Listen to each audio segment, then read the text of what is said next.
Wait, I don't even know who I'm picking. Look, I think All Blacks are rock for the picking. I reckon South Africa 1-12. Also, I'm not sure who's going to play halfback this week for All Blacks as well.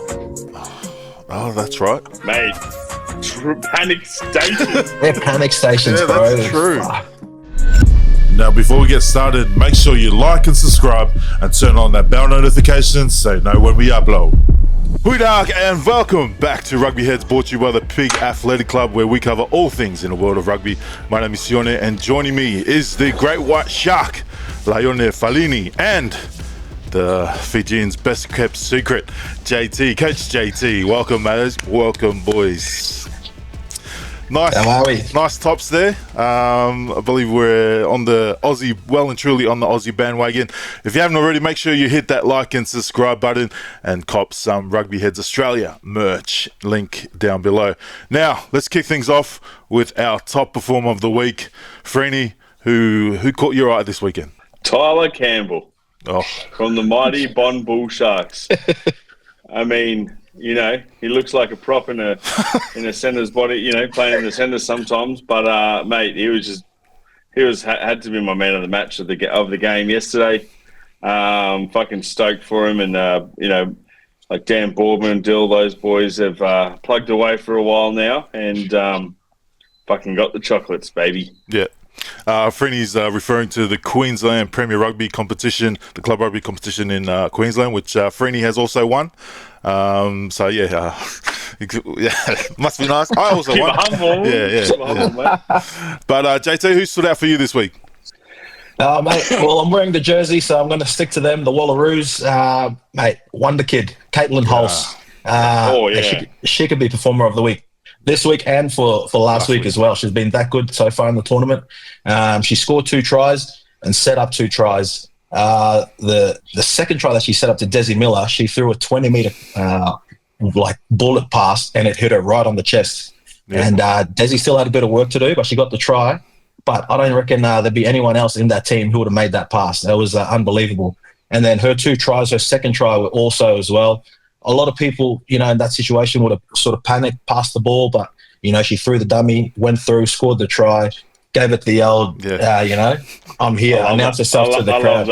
I know, she's so good. And, like, the thing is that she's only 18. She's the youngest debutant at a World Cup for a Wallaroo. So, so she's got a long way to go. But the thing that impresses me the most about her game is probably her kicking game. I reckon she's probably the best general play, or one of the top 3 in the World Cup general play kicking. She's got a massive boot on her. And if you get a penalty anywhere inside their own half, mate, she'll hit that corner for the 5-meter for the maul. So Caitlin Hulse, 2 games, 2, 10 out of 10 performances. So keep it up. Oh, nice, mate. Nice. We missed you, mate. That's good insight. That's good stats, mate. Yeah, I also had Caitlin Hulse, but my rundown wasn't as good as yours. But you've been calling for her to be the long-term 10 for the Wallaroos. I also back that just with the way that she passed or got that ball out for those 2 try assists. But I also had a backup. It hurts me to say this. Mine comes from the Fijian team from the Pacific Nations Cup. But Longani Masi, the winger, he made some key plays out on the outside, breaking a few tackles and then setting up, which ended up into 2 tries. So I think the Fijian wingers showed their class against the Tongan makeshift wing combo.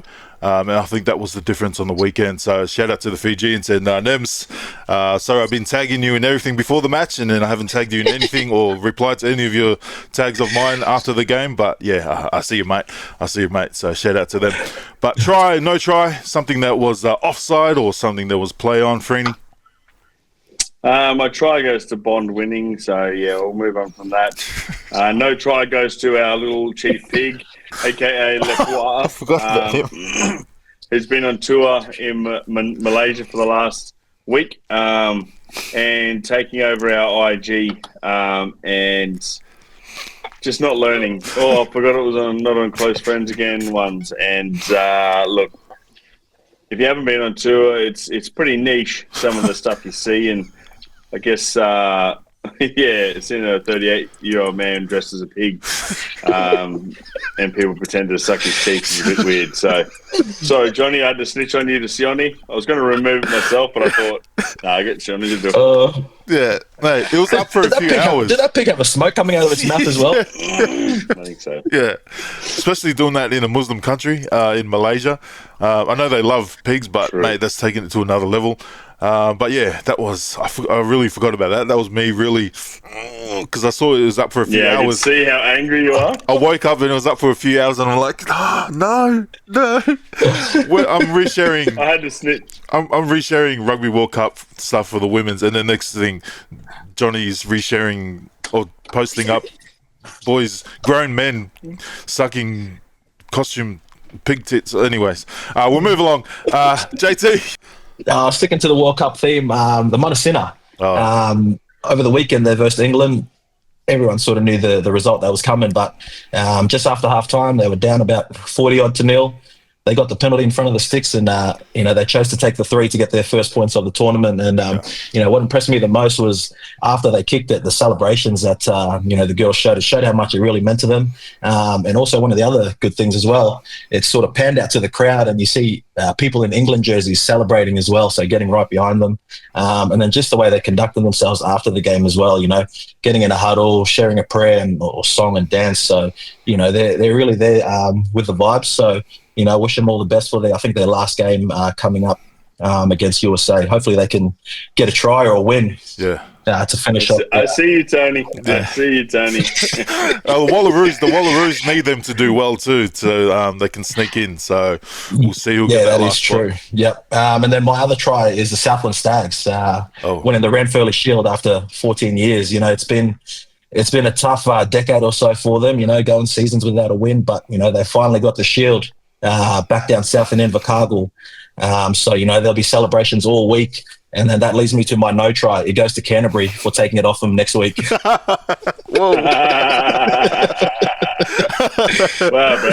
Oh, man. Yeah, no try should have been Waikato. They're celebrating too hard last weekend, winning it, and then, it didn't last long.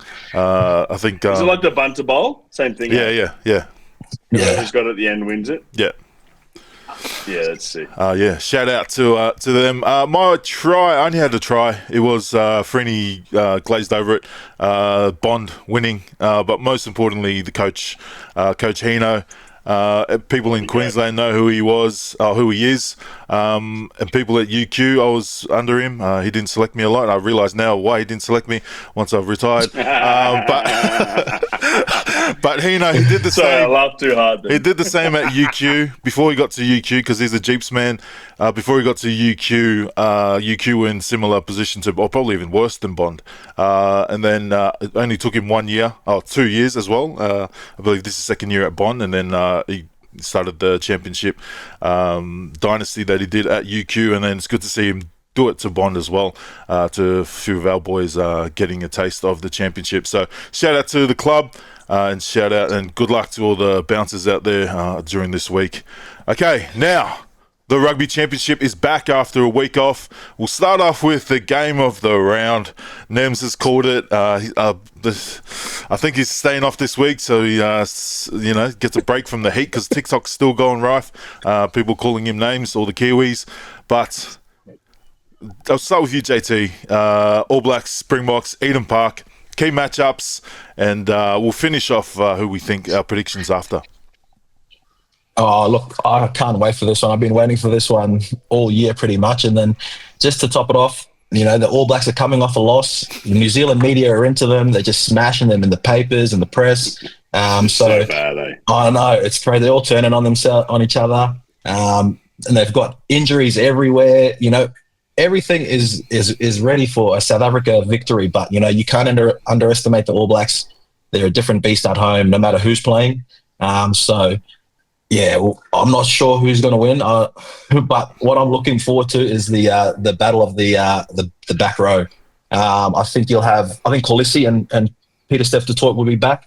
They'll probably be there in the back row with Marco van Staden.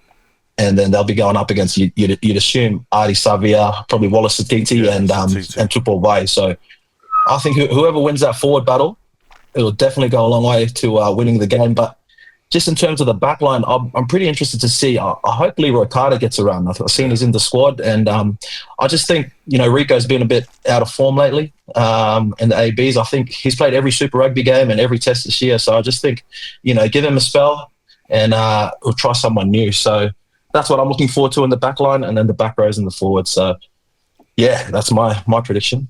All right, Freeney? Yeah, I reckon set piece is going to be the big one. Who nails their set piece the most, and how much pressure they're going to put on their defensive line out and all that sort of stuff. But I reckon the big one is what they've been panicking about: the back three, the high balls. What's going to happen? I just fucking cannot wait. Yeah, no, it's going to be interesting because the media have apps. I don't know. I just downloaded every fucking New Zealand rugby pod after the loss to Argentina. And everyone, what are we going to do with our back three? Mate, John Kerwin's losing his mind. Mate, they were all losing their mind. They didn't know what to do with their back three. And, I mean, that's just going to put so much more pressure on them. And I see that Faf de Klerk's come in. Yeah. I'm not sure if Willie LaRue will be playing fullback again, but, mate, they're just going to be bus in the air all day.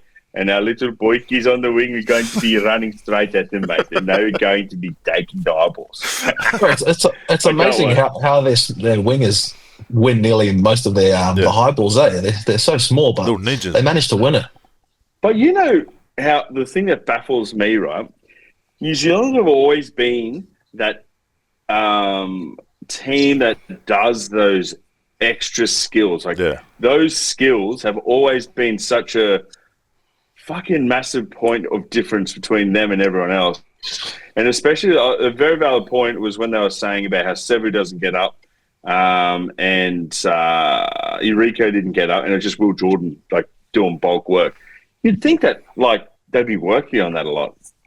Yes. All I know, boys, just a bit off topic, when we get Marky Mark back, we've got Suoliti, we're gonna, mate, imagine the high balls all day. Do us, let's go, bang, let's go. We've got to win the World Cup, boys. But back to this game at Eden Park. I had the matchups of Damien Diolande and Geordie Barrett. I'm guessing that's going to be the 12 heads-to-head 12. But the big one, I think, Fletcher Newell and Ox. I think the two best. The best loose head and the best tight head in the world going against each other. I think that's one they should be. It's going to be a heated one. This huge call. Mate, at the moment. So yeah, I think that's going to be one. But we'll lock in our 1 to 12 or 13 plus. JT, start with you. Wait, I don't even know who I'm picking. Look, I think All Blacks are up for the picking. I reckon South Africa 1 to 12. Also, I'm not sure who's going to play halfback this week for All Blacks as well. Oh, that's right, mate. Panic stations. They're panic stations, bro. That's true. They've got no one left. They're going to have to bring Aaron Smith back. That's how bad it is, mate. They might as well. Like he's over there already. I'm back in the Safa boys, the Boykies, our big boars, mate. 1 to 12. They're going to go back to their DNA, as everyone keeps talking about. Andre Pollard at 10. Yeah. Faf de Klerk at 9. And they're just going to be huge. Gary Owen's gone up all day and just kicking them from everywhere. And they're just going to, mate, they're going to be up for the challenge as well. Like, I know New Zealand, they don't want to lose anywhere in New Zealand. And like JT said, they are right for the picking. And South Africa aren't going to go there and lose. They lost against us. They got pumped. They do not want to go there and lose.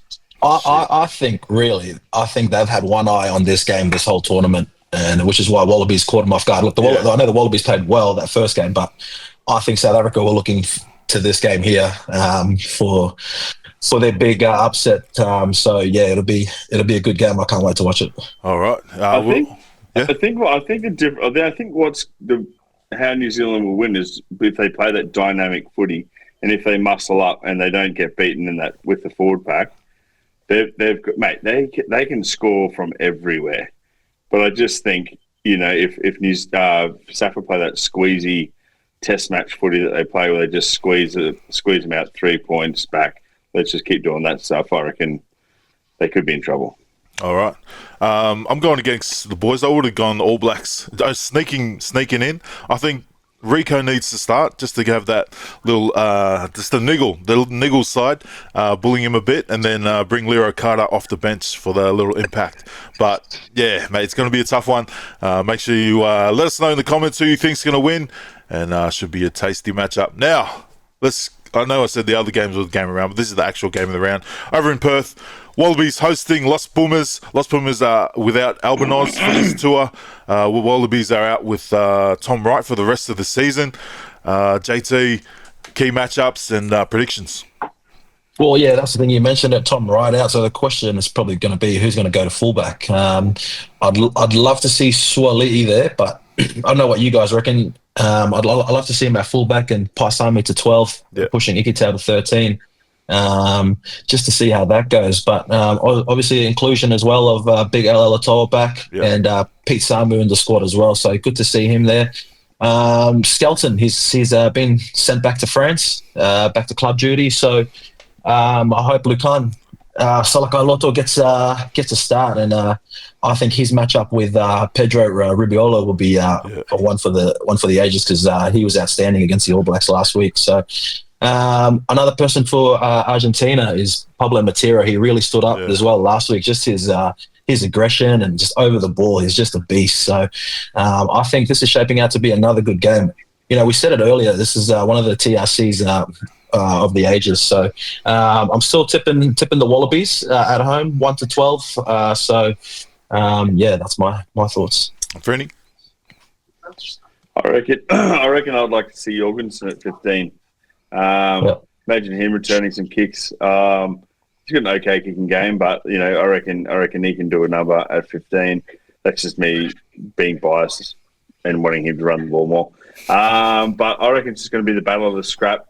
If we can sort of sort our set piece out and make sure we're doing what we're doing lately with our set piece, and then just they're a scrappy team, that they get that offload game going. But I think we're equally as dangerous at the moment with our attacking. So I reckon it's going to be a cracker of a game. And I'm calling Wallabies 1-12. All right, I'm with you boys there, and locking in Wallabies 1-12. 10. Who are we putting at 10? JC, mate. JC? Isn't Liner back? Would you put Liner straight back in, or? No, mate. Nah, I'd keep Jock. Okay, all right. Liner probably off the bench. But also in saying that, with you want Jorgensen to full back. I like him on the wing there with Corey Toole. They had a pretty deadly combo. They also got Andrew Callaway they can choose from to put at full back. So there's options there. But I'd love to see Suali'i from the back returning the ball. So. Yeah, you're right. Fucking hell, I'll shut up then. If you're gonna give him a chance at fullback in the Wallaby jersey, this is probably that game.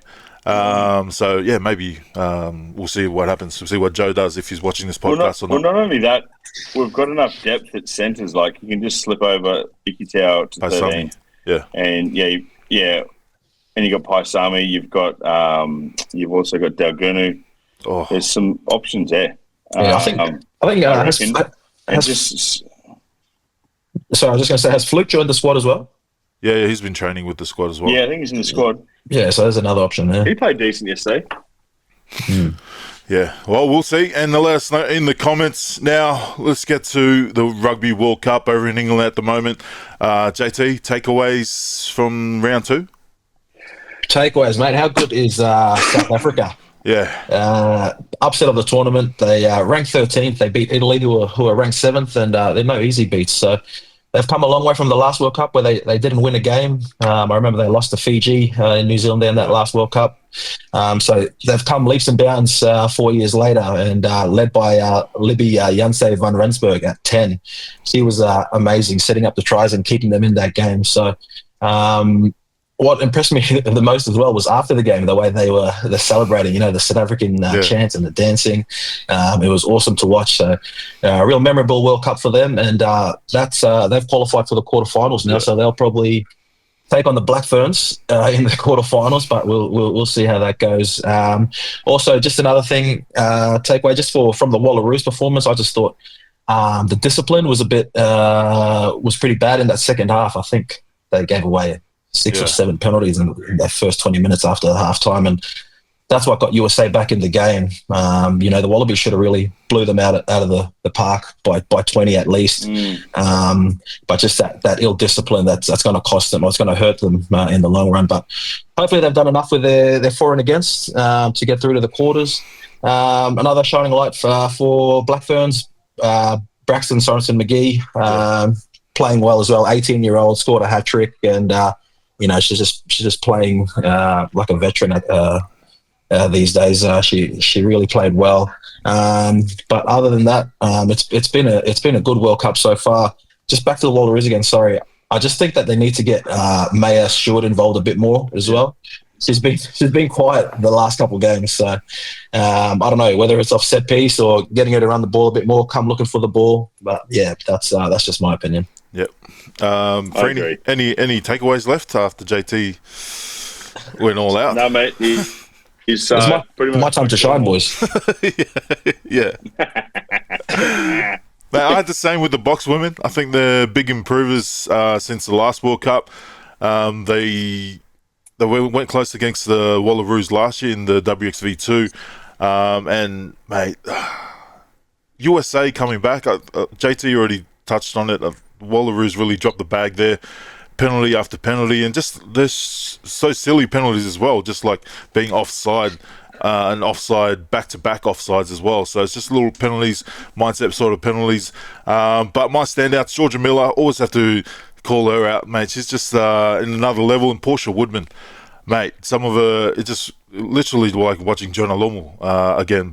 Just some of the running up, like poor Japanese players, she's just running over the top of. But it was entertaining to see. And my favourite at the moment is the box number 8, the Springboks women number 8. I was about to say that, mate. Cisco, yeah, I would call her Cisco, but I says that hell, mate. She's been, mate, it's so fun to watch. And especially when they bring the bomb squad, they bring on the entire bench, not just the forwards, they bring on the entire bench. So the box women, I'll be rooting for them. Should be on the Black Ferns since they're our friends, but in the quarterfinals will be an entertaining game to watch. But we'll go through our predictions for round 3 or for week 3, last pool round. We'll start off with Canada, Scotland. Canada 13 plus. Canada, mate. Big one, yeah. So we'll go 13 plus. Canada 13 plus, and then these two. This is one of the games that indicate who's going to make to the quarterfinals. USA, Samoa. USA need a big win. Samoa, but 20 plus. Yeah, USA 13 plus. USA 13 plus. Wales, Fiji. This is probably going to be a tight game. Fiji 1 to 12. All right. Oh, mate, we'll back you. Look. To Fiji's credit, they showed up against Scotland, so true. I think Wales will win, but I think we'll see a spirited performance from Fiji. So, all right. Wales 1 to 12. Meow. Okay, Wales 1 to 12. And then the game that we need, England versus Australia. We need to get a bonus point out of it. Otherwise, we're going to be praying for the USA Samoa doesn't get too tasty. We're locking in. Don't just point it, say it, mate. Mate, England's going to play their B team. It doesn't matter. They can play their A team as well, but Wallaroos 1 to 12. Okay. Is this going to be upset? I'm with you, brother. Okay, we're going to come on, girls. Bring it home, girls. Just another warning. Make sure you bet responsibly. But we're going to lock in the Wallaroos 1 to 12 to get their place in the quarterfinals. Okay, Japan and Spain. This will be close. Spain. I reckon Japan. Okay. Voted out here, so we're going to go Japan 1 to 12. Yep. 1 to 12. Italy, Brazil. Surely Italy will be a big one. Yeah, Italy will bounce back. Italy. New Zealand, Ireland. This will be a good Brazil one. Needs to beat it. Yeah, Black Ferns 13 plus. All right. Black Ferns 13 plus. And last game, France and South Africa. 2 unbeaten teams in the pool. Who's going to top the pool? I'd love to see South Africa, France 1 to 12, I reckon, maybe. No, lock in France. Make sure you bet responsibly, but we're going to go deeper in the cup with 2 more bets. But we'll cover the Pacific Nations Cup. Fiji defeat Tonga 32 to 10. Japan put away Canada 57 to 15. JT takeaways and standouts. Yeah, you mentioned Longini Musi earlier. I had him as well, but also Tavita Ikanivere. Yeah. Every time he puts on that Fiji jersey, he just rises another level. So I just wish that for these Pacific Nations games that all the teams could have their full amount of players. But it's not to be. It's still good quality. But yeah, I think Fiji will be too good for Samoa. Yeah, Fiji just too fast, mate. And the Tongans too fight that, mate. They do enough goodness. It's okay. Don't worry, boys. No, I just thought the quality of the game was still pretty decent. Watching the old Pacific Cups, even fucking 5 or 6 years ago, and it was just fresh, man. Yeah. It was just fresh. Running straight challenges, just fucking flicking balls everywhere, balls going everywhere. But now it's a bit more continuity, playing smart footy, good kicking games. You just didn't have some random freshie kicking for goals. Like it's good quality. I love it. Whoa, that's Nems, man. Just some random dude just kicking the ball, and you just hope for the best. Let's go, boys. Pellegrini. Yeah. Pellegrini, Ravula, mate. They're sharpshooters now. Yeah. You don't have that fucking Mike Time, man. All right, and then we'll lock in the predictions. Fiji. JT mentioned Fiji. Yeah, surely friends on that one against Samoa. Should be a big win. Since Tonga put a decent win on them. It's in New Zealand too, by the way. I don't know why. 13 plus. Up. No one wants to go up here. Anyways, USA versus Japan. Japan put a decent scoreline on them since. Japan. Yeah. It's going to be the reverse Pearl Harbor this weekend, boys. Tell you that. We'll lock in Japan with 13 plus. Make sure you bet responsibly. And those were that's the show, boys. Mate, did you boys see Sammy Green? Did you see Sammy? Yeah, for Japan. Yeah. Having run for Japan? Yeah. Yeah. How good? How's that? What? Fucking mate, still got it. All right, now shout outs. End the pod. JT. Sorry. No, I didn't have it. I had the shout out for Bond, but you guys covered all that. But good to see Mick Heenan get up. So shout out to him. And unfortunately for Bond, he's coming to Yoku next year. So enjoy your win, boys. Is that true? Let's go. What? No, I don't know. I'm hoping he is. Oh, fuck. Wow. Hopefully Herbie throws all his Jeeps dollars at him, mate. Would you rather McDonald's cards? Would you rather Hino or what's his name? Thorny? Brad Thorne. Hino. Okay. He gets it. Oh, he's from Jeeps anyway, so yeah, Jeeps need it too. They need something. Farini, your shout out? Any shout outs? Any love to anyone? Any teams? I don't know why you guys have been so weird before, but anyway. Shout out to Sam Green. Hey, shout out to the Wallabies. Yeah. Sam Green. Yeah, Sam Green. Yeah, nice. Okay. All right. Shout out, guys. Thanks for listening. Make sure you hit that like and subscribe button. Up to Wallaroos and the Wallabies this weekend.